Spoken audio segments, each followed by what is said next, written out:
What's going on, guys? It's Phoenix Arise, and welcome back to another episode of Modded Minecraft Mod Sauce. And can you guess anything about where we are today? Our old boss, we got such a surprise for you. Oh my goodness! Look at where we are. We're way up on the top of the world. You can see over there in the distance the spawn in the red, and our old base is way over there. Way over there. But I thought, how cool would it be to try an episode and try to build a base up in the trees? Did you guys ever have tree houses when you guys were kids? And weren't they awesome? And look at how beautiful the sunset is and everything. Oh my gosh, I am like so excited by this. So I've just kind of hauled everything up here. Oh no, where's my backpack? Oh yeah, I put my backpack in here.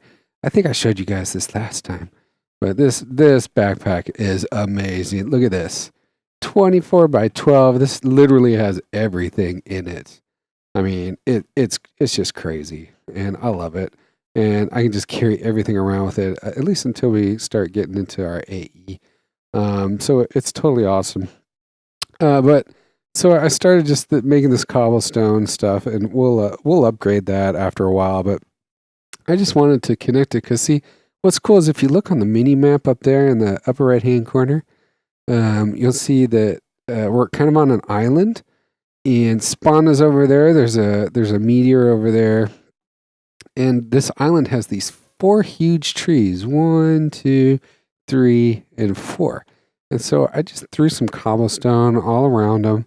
And I thought maybe we could do like one area could be like our AE area, and one area might be like our Botania area, and one area could be like Blood Magic or something, and Thaumcraft area. And I don't know. I've never done it before. So I thought it'd be really cool.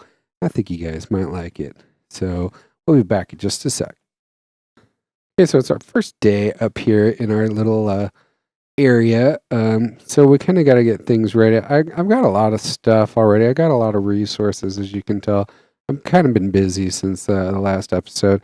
Did some red and got a bunch of redstone, a bunch of lapis, and some diamonds and stuff. So we really need to like start on our get a tinker's area and just kind of figure out how we want to divide this stuff up. And let me know in the comments if you've ever had a tree house, or what are some of the issues, or think it's a cool idea, or if you'd like to see like a different biome or something. Just leave me any suggestions or helpful hints or anything that could help me out. I would so appreciate it. You guys are awesome. All right, so the first thing I think we need to do is establish where we want to do everything.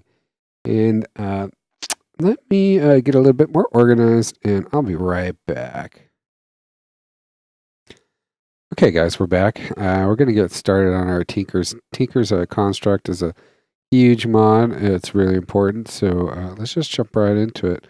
The first thing that we need to do is start making some blank patterns, and then start putting our materials together for all of the different workstations and whatnot.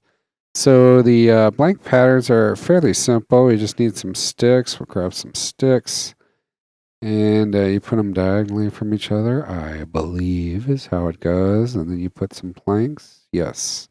So this will give us blank patterns. Let me just even this out a little bit because, oh, well, whatever. No, I won't do that. Okay, we'll go like that. All right, so blank patterns. And those are going to go into our stencil table. And we will look that up real quick. We can make each one of these. Whoops. Come on. What's going on here? You know, everything goes great until I start trying to record something, and then it gets just out of control. So we'll take a look here. Blank pattern on top of some oak planks. Shift click, and we'll get our stencil table. We will go ahead and put the stencil table down. How are we going to put it? I guess we can. That's one that can kind of be off to the side or whatever. So we'll just stick it right there for the. Oh, you know what? I don't like it when they're on these I like doing it like this.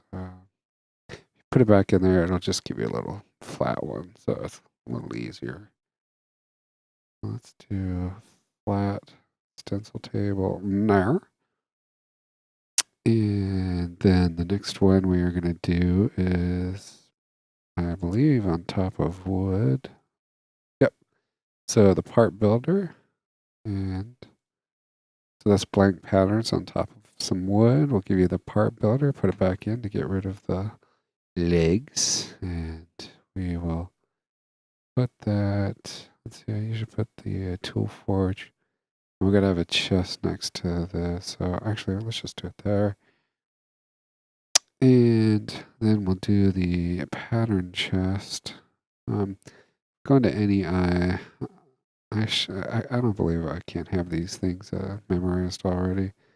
Let's go to Tinker's Construct, white out everything else. And the part builder, we just did pattern chest. There we go. It's a chest on underneath a blank pattern. Do I have a chest on me right now? No. So where's my wood? I'll just make a chest real quick. Got plenty of materials. Been doing a lot of mining, a lot of moving around. And let's see, we'll put the blank pattern on top of the chest. Bingo.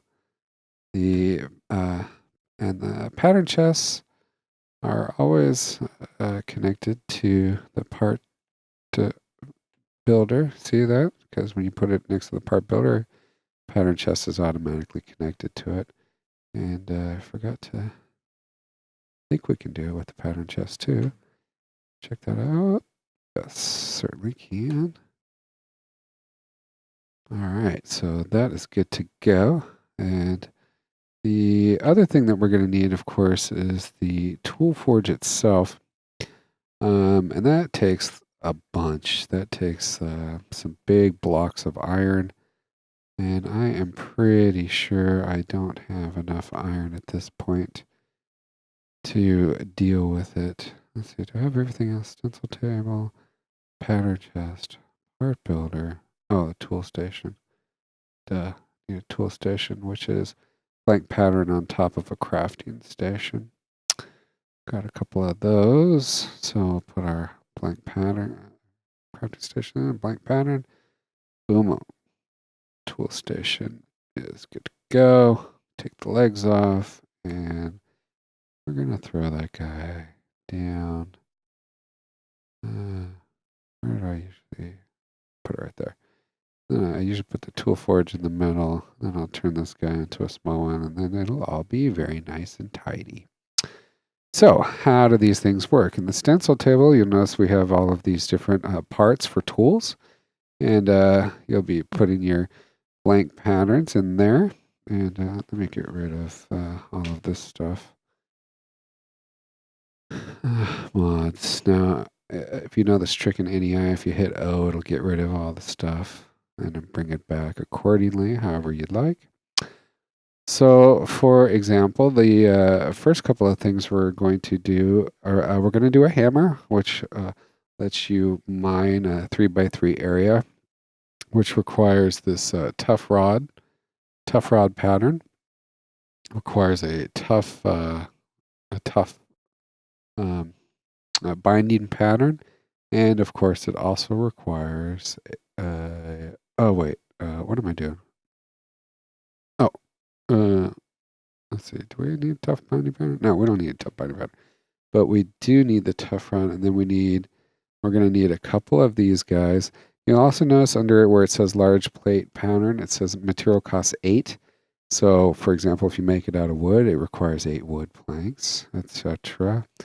So we're going to need one of those. We're going to need a hammerhead, which, here he is, right there. Hammerhead also costs 8. And well, let's just start with we'll start with that one. But basically what we're going to do is go to the tool station after we get it all assembled, after we get the tool forge assembled, and we can stick all of our patterns into our pattern chest. where they will sit nicely and quietly. And then we'll put a material in here, and it'll create that particular part. Now, so the question is, what material should I use? I always use materials that are easily provided for by the world, like cobblestone. But the first thing I do is I always use paper, because if you use paper, then you get an extra modifier on your tool, and you can get up to like 4 or 5 modifiers on your tools. Modifiers on the tools are important because then you can put things like diamonds, redstone, lapis, and moss on them. The moss will auto heal, not auto heal, auto repair the tool. The lapis lazuli helps with fortune. The redstone makes it go faster, and of course the diamond for hardness. And so all of these things are some things have more modifiers than others, and paper has the most. So we're going to make this out of paper. We need to, I know I've got some paper in here somewhere. No, I've got sugar canes because I haven't made any paper yet. So after I asked you guys, like, what are the benefits or the problems of working in a tree house, I realized that one of the big ones is that you don't really have access to the ground. And another thing is that I fell out of it once. So it was pretty funny. I was kind of laughing at myself, but yeah, you know how it is. Tool station is where we use to repair these items. All right, so what we'll do is we'll stick some paper in there, and so it gives us our first tough rod. So we'll do the paper. We're also, let's see, I was also going to make a pickaxe. We're going to, wait, did I do that already? No. All right, so we'll make a pickaxe pattern. We're also going to do the lumberjack, which is one of these guys. The axe, wait, that's the axe. What I need? We'll do an excavator too, which is basically like a shovel on steroids. No, this is the one I need. Broad axe head pattern. And that's the one we need for the lumberjack. The excavator head pattern. No doubt we're going to need tool rod pattern, regular binding pattern. And what is... Oh, no, I usually don't do the scythe, and I don't do any of the rest of the excavator we got. What is it? A shovel. No, we won't do the shovel. Okay. I think that we are good for the moment. Shrieking. All right. Okay, let's stick all these into our pattern chest. I am going to go round up some more sugar cane and actually some more cobblestone, because I kind of ran out of cobblestone putting these 5 trees together. I was thinking I could do like a cool little bridge across here. That might look cool, and incorporate all that into the design somehow. And the other fun thing I did was, of course, we've got the glider, so we can like fly anywhere. I love the view around here. But the other thing is I made this little diving board, so if we want to, we can just jump off into the water just for fun. So anyways, okay, guys, I'm rambling, and I'll be back in a few. Okay, so we finally found some cows, which is great. So we got a bunch of leather, so we can make this extremely useful hang glider from open blocks. See, it's just 2 glider wings with a stick in the middle, and the glider wings are 3, 4, 5, 6 leathers each and a couple of sticks. Super easy to make and incredibly useful and very cool looking too. Because when you just right click it, it's on your back, and there you go. You cover a lot more ground with a glider. Hey, what's going on, guys? I wanted to show you real quick this super nifty item from Compact Storage. It's called the Builder. Super cheap, just some iron nuggets, 2 levers, which of course is just some planks on top of a cobblestone, and then a chest in the middle. And it makes this block called the Builder, which is awesome. I'm over at a little different base here. And what you can do is you can build like a chest or a backpack, which is awesome. And what it'll do is it'll tell you exactly what you need, and you can change however many rows you want. So you can build this massive chest or backpack It has 24 rows across and 12 columns. And up here, it'll tell you exactly how many you need. And obviously, I am still putting it together. You can also dye it if you wish, whatever color. So it's a great asset, and that is from the mod called Compact Storage. And go check it out. I'll be back. Okay, guys, we're back. Oh my gosh. Talk about a nightmare. Trying to find sheep. To get enough of these goofy wool is just ridiculous sometimes. But anyway, I guess it's kind of my fault because I wanted to max out these compact storage. You can make either chests or backpacks, and of course you can adjust however many rows and columns. 24 by 12 is as high as it'll go. And I think I'm going to make a blue backpack. So we'll go ahead and boom. There it is. Love it. You guys check out how big these things are. Oh my gosh, it doesn't even fit on the screen. That's how awesome it is. All right, so we will be back. Hey guys, I don't know if I've mentioned it yet, but there's a really great mod included in this pack called Better Furnaces. You'll see here I've got the gold furnace, which is pretty quick. I mean, check it out how it's processing. It's pretty awesome. And you can do all of these upgrades, including advanced ore processing and ore processing, and the fuel efficiency stuff, as well as the input and output upgrades as well. And those things are great because some of these allow you to get double your ore. So you put one in, you get two out with a chance thereof. So it's really great. You got to check that out. The way you make those is by having a simple furnace. You surround you put the furnace in the middle, you surround it by iron. That'll get you the iron furnace. Then you take the iron furnace, put it in the middle, and surround it with gold, and you get the gold furnace. Gold surrounded by diamonds, etc., etc. Hey guys, I forgot to tell you, another nifty thing while we're getting paper for all of our Tinker's tools. Another good thing that is really useful to craft up right at the beginning is this sleeping bag, which is really easy. It's just like 4 carpets and 4 pieces of wool. But it allows you, when you're kind of caught out in the wilderness like this, you just go to sleep. And it'll be night. It'll be daytime. It's a wonderful little tool. We'll see you next time.